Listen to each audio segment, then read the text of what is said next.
Mesdames et messieurs, bonsoir, heureuse de vous retrouver dans cette nouvelle édition de Viva Événement. Tout de suite, le sommaire. Les résultats provisoires des élections ne cessent de changer. À une semaine de la date des élections, contre toute attente, Roland Ratsirek est arrivé dans le top 5 qui vous sera remis plus tard dans ce journal. 80% des résultats de toutes les régions sont déjà parvenus à la Zénith avec une moyenne de 54 à 68% dans le taux de participation.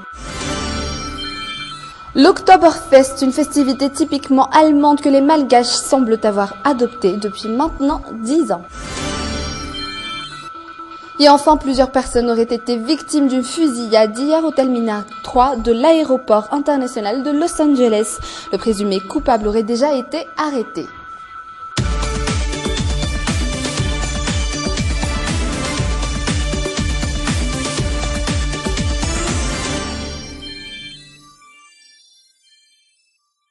Une semaine après la date des élections, quelques changements ont été observés quant au pourcentage qui ne cesse de changer. Les rangs ont également connu certains changements. Jean-Louis Robinson est toujours à la première place mais semble avoir fait une chute libre. Il en est maintenant à 26,21% devançant Erazon Armampian qui a plus ou moins tenu sa position avec 14,91%. Adjoint Arvel toujours à la troisième place avec 9,85%. Menacé de près par Roland Ratsirek à la grande surprise de tous, qui lui est maintenant à la quatrième place avec 7,14% des votes, laissant Camille Vital à la cinquième place avec 6,37%. Rappelons que ce sont toujours des résultats partiels et provisoires délivrés par la Zénith sur 10 815 bureaux de vote comparés avec 61,47% de taux de participation dans toute l'île. C'était à 17h35. Et toujours dans ce sens, les résultats régionaux sont à 80% parvenus à la Zénith en ce moment. Le taux de participation est à peu près le même. Les procès-verbaux réels commencent eux aussi à arriver au sein de la Zénith, ce qui permettra par la suite de sortir les résultats provisoires. 80,86% des résultats régionaux sont à présent parvenus à la Zénith. La région de Diana tient à présent le record. Plus de 90% des bureaux de vote ont déjà fait parvenir ces procès-verbaux. 86,97% pour la région de Bunglav. Analamang est à la quatrième place, seulement 89,55%. Mais en général, les résultats arrivent à peu près en même temps.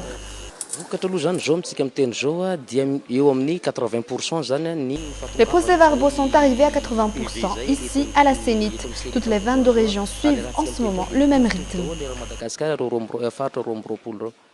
La région Anjouï, quant à elle, a pris quelques retards. Jusqu'ici, seulement 55,15% des procès-verbaux sont arrivés sur la capitale. Les procès-verbaux réels commencent également à arriver, résultat qu'on pourra confronter avec ceux des PV scannés. En général, cela pourrait atteindre les 61%. Par district, cela peut varier entre 54 et 68%.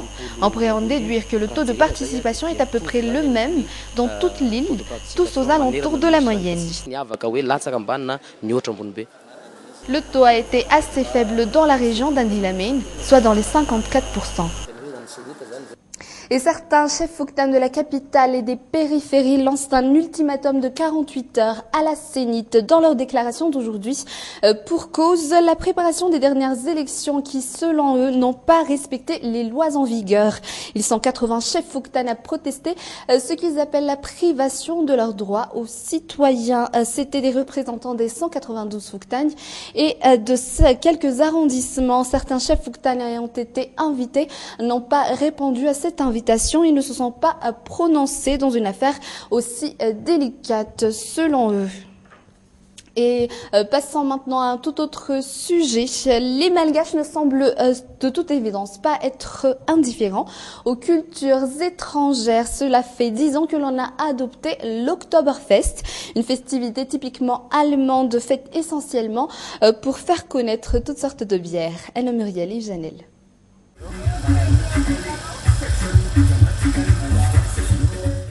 Lucie et ses amis assistent pour la première fois à l'Oktoberfest. Ses amis l'ont persuadé d'y aller en affirmant qu'il ne fallait pas rater cet événement. C'est la première fois que j'assiste à un Oktoberfest. Toutes les 4 ans, on voulait juste faire la fête et on veut justement connaître toutes les activités que l'on peut faire.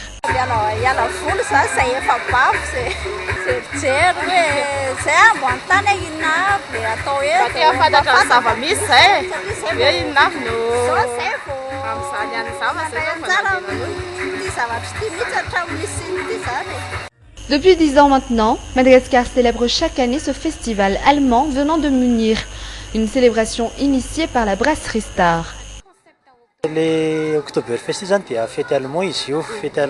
L'Oktoberfest est une festivité allemande connue pour être la fête de la bière. C'est une fête où tout le monde est invité, tout le monde boit de la bière et mange de la choucroute. Et cela fait 10 ans que THB a essayé de la faire adopter par les Malgaches à cause de la THB Pilsener et nous l'avons adoptée en fonction de l'existence de cette bière.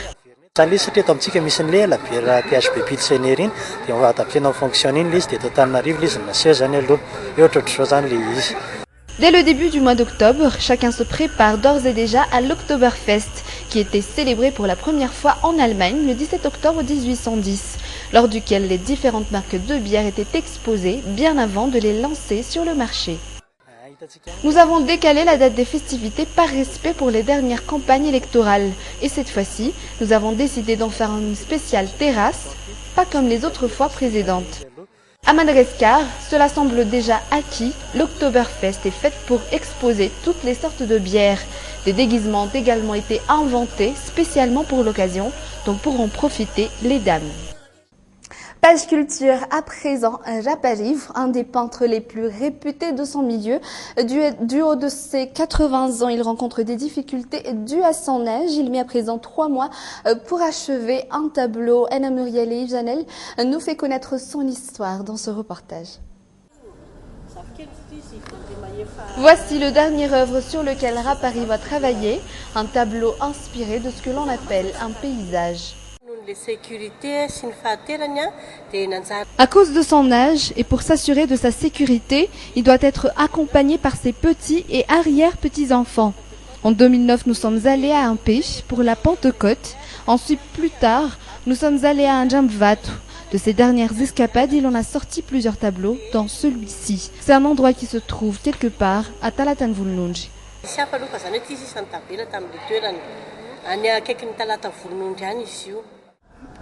Rapariv atteint en ce moment ses 80 ans. Par conséquent, il rencontre certaines difficultés liées à son métier. Actuellement, Rapariv prend beaucoup plus de temps à achever une œuvre, du temps, mais également un peu plus de lumière.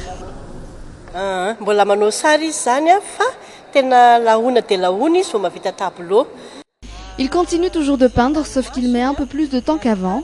Même s'il porte des lunettes, il a quand même des difficultés à voir, et ses mains tremblent. De sahirana be izany manao any ary ny zavatra anankiray raha tena nampiomehy anay nanao tableau anankiray izy de noho de masina ohatry hoe fa tsy de mahita zany de manao izy fa efa vita zany le tableau ity le tableau de efa vita le. Une fois il a essayé de peindre un tableau. Quand il l'a terminé et qu'il l'a regardé à la lumière, il s'est rendu compte qu'il restait une partie qu'il a omis de peindre. Et là, il a repris son pinceau. Il ne voit vraiment pas très bien, surtout lorsque le temps est assez ombrageux ou quand il y a de la pluie.